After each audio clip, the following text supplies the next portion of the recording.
नमस्कार, मैं तीर्थ बोल रही हूँ।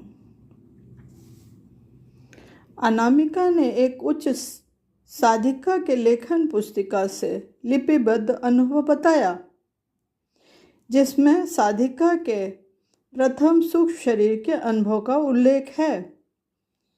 फिर उसने प्रश्न किया, क्या यह संभव है?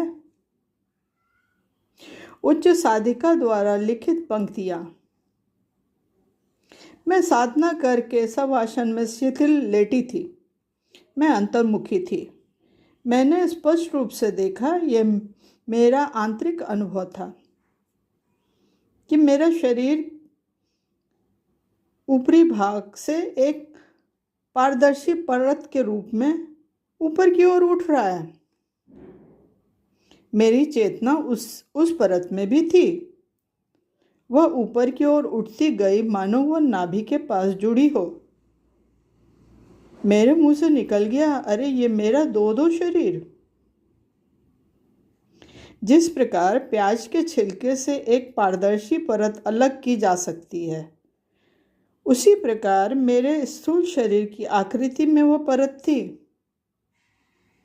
आज मैं पहली बार अपने स्थूल शरीर में समाहित सूक्ष्म शरीर को देख रही थी। मैं स्तब्ध थी अपने दो शरीर को देखकर। यह अनुभव निश्चित ही मुझे आगे की साधना में दृढ़ता प्रदान करेगा। यह प्रत्यक्ष ज्ञान था जो मैं सूक्ष्म नेत्रों से देख रही थी या अनुभव कर रही थी। फिर धीरे धीरे सूक्ष्म शरीर के अनेक अनुभव आने शुरू हुए। उसकी कलाबाजी, उसके उपक्रम बहुत मजेदार थे। मैंने कहा, ठीक है, मैं इसका निरूपण करती हूँ। जब मणिपुर चक्र शुद्ध होकर विकसित होने लगता है, तब साधक को अपने अंदर समाहित सूक्ष्म शरीर की जानकारी मिलने लगती है। यह सूक्ष्म शरीर आकृति में स्थूल शरीर जैसा ही होता है, परंतु सूक्ष्म अणुओं का बना होता है। साधक इसे परिमार्जित करता है और उसका लाभ उठाता है। अभिजीत की ओर से दूसरा प्रश्न आया, क्या यह संभव है कि नाभि से मंत्र निकले? मैं इसकी व्याख्या करती हूँ। यह मंत्र का विज्ञान है। मंत्रों में बहुत ताकत होती है। शरीर एक विलक्षण यंत्र है। मंत्रों को ऋषि मुनियों ने सुना ही नहीं, अपने शरीर में सूक्ष्म रूप से देखा है। तुम जो सिद्ध मंत्रों से परिचित हो, वे सिर्फ लिखित शाब्दिक अभिव्यक्ति नहीं है। समाधि की अवस्था में संतों ऋषि मुनियों ने ये मंत्र अंतःकरण में उतरे थे और उन्हें दिखाई पड़े। इसीलिए ऋषियों को दृष्टा कहा गया है। जब स्थूल शरीर की अशुद्धियां दूर होती हैं और सूक्ष्म शरीर भी परिमार्जित हो जाता है, तब यह घटना घटती है।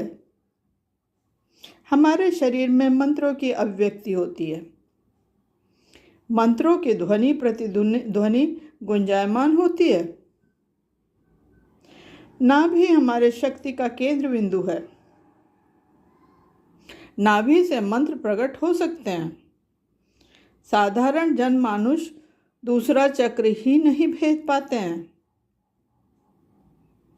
हमारा शरीर सदैव ही शब्दों से तरंगित होता रहता है।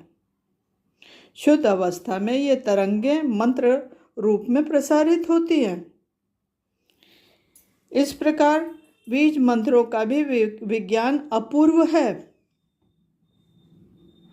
तुम दोहरा दो, क्या सीखा? पहला है, मणिपुर चक्र विकसित होने लगता है तो सूक्ष्म शरीर के अनुभव आते हैं। दूसरा है, मंत्रों का प्राकट्य शुद्ध अवस्था में मणिपुर से होता है।